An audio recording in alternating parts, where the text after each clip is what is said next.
వాళ్ళు ఇక్కడ ఎందుకు ఉండాల్సి వచ్చిందండి?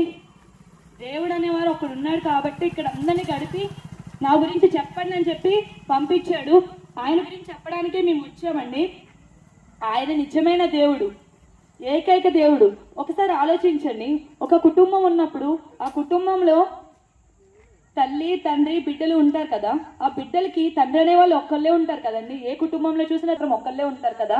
అలాగనే ఈ ప్రపంచాన్ని చూస్తే ఈ ప్రపంచంలో ఉన్న వాళ్ళందరూ బిడ్డలు అనుకుంటే ఈ ప్రపంచానికి మొత్తం ఒక తండ్రి ఉండాలి కదా. ఆయనే నిజమైన దేవుడై ఉండాలి కదా. ఒక్కసారి ఆలోచించండి, రాత్రి మీరు ఆలోచించండి. మేము కూడా ఆ ఆలోచన, ఆ క్వశ్చన్ మార్క్ మాలో రాబట్టి ఆ తండ్రి ఎవరని మాలో మేము క్వశ్చన్ వేసుకోబట్టి మాకు ఈరోజు తండ్రి ఎవరైనా తెలిసిందండి. మీరు కూడా ఒక్కసారి ఆలోచించండి. నిజమైన దేవుడు యేసుప్రభు అండి. ఎందుకంటే ఆయన లేఖనాల్లో బైబిల్లో క్లియర్గా రాసి ఉంటుందండి, నేనే మార్గమును, నేనే సత్యమును, నేనే జీవమును, నా ద్వారా తప్పితే తండ్రిని చేరుకోలేరంట. ఇప్పుడు ఒక ఇంటికి వెళ్ళాలంటే ఒక గుమ్మం అంటూ ఉంటుంది. ఆ డోర్ నుంచి వెళ్తే కానీ వాళ్ళ ఇంట్లోకి వెళ్ళలేము కదండి. ఒకసారి ఆలోచించారా? ఎప్పుడైనా ఆలోచించారా? ఎవరైనా ఇంట్లోకి వెళ్ళాలంటే ఎవరి ఇంటికైనా డోర్ అనేది ఉంటుంది కదా. డోర్ లేకపోతే ఎవరైనా, ఏ దొంగలైనా దూరుతారు కాబట్టి డోర్ అనేది ఉంటుంది.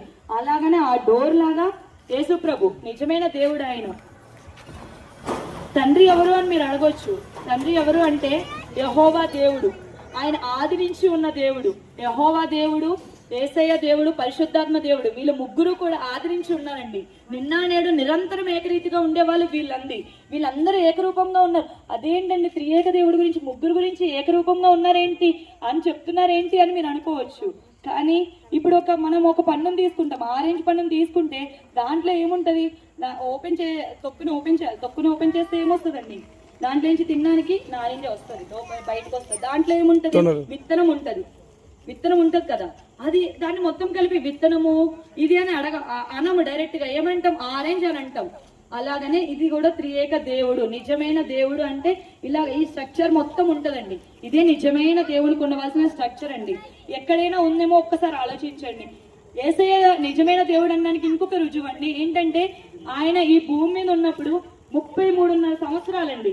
33 సంవత్సరాలు ఈ భూమి మీద ఆయన మనలాగా మానవులకి ఏదైతే పాపం వస్తుందో,